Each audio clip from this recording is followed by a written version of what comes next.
the Hood, but raced away from important mission. Down the outside, Eddie Salapa. Pop the Hood from a wide draw is going to be way too good. Pop the Hood stretching out to win by 4.5.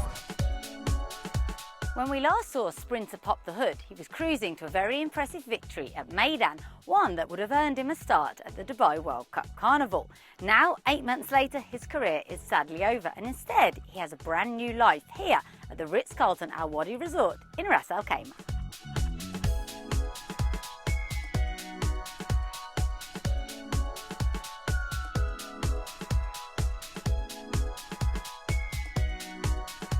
It was a cruel twist of fate for owners Touch Gold Racing, which saw Pop the Hood face immediate retirement rather than his date with Carnival Glory. Rehoming him also proved tricky. Who would take on a horse who still needed several months of box rest? Enter experienced rider Joanna. I got him back in May, and he was retired from racing because he picked up an injury on one of his races. And he was actually advertised on Equestrian Community by his owner. And I was told that there was about 45 people after him, and I was lucky enough to be the one that ended up getting him at the end of the day. So yeah, and he's been with us ever since. I think you're quite unusual because he still does require a bit of box rest. Not everyone would be willing to take on a horse that isn't 100% sound. Exactly, yeah, that's true. I mean, I've got all the time in the world, and I'm quite patient when it comes to things like this. And I also worry that it's quite silly, but if they don't end up with me, they might end up with someone else that's just gonna, not put in the work that it requires for them to be completely sound again, if they're ever gonna end up being sound. So yeah, taking it very, very slow, very easy. So at the moment he's only being hand walked and let out in the paddock. He's having regular vet checks and x-rays to see how the healing process is going.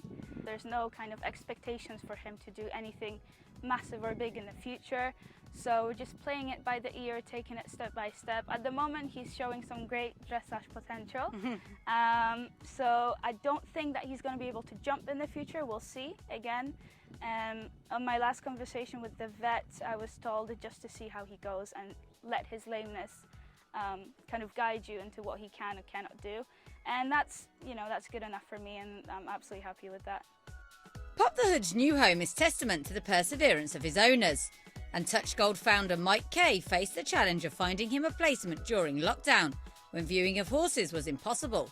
Certainly wasn't easy. I mean, for a long time it did look like we were struggling.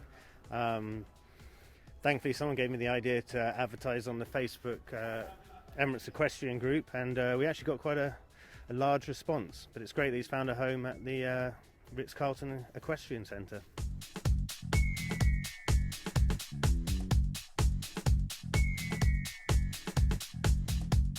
He settled in so quickly. I think he just realized very, very quickly when he first came here that, this is his forever home and this is the place for him, to the point where he doesn't want to load on the trailer anymore because he probably thinks that he's going somewhere else.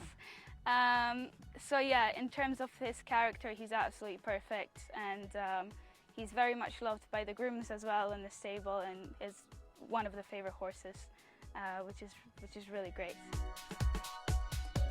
His racing career in the UAE might have ended before it really had chance to get going, but Pop the Hood now has a new challenge to enjoy, tackling the sand dunes of Ras Al Khaimah.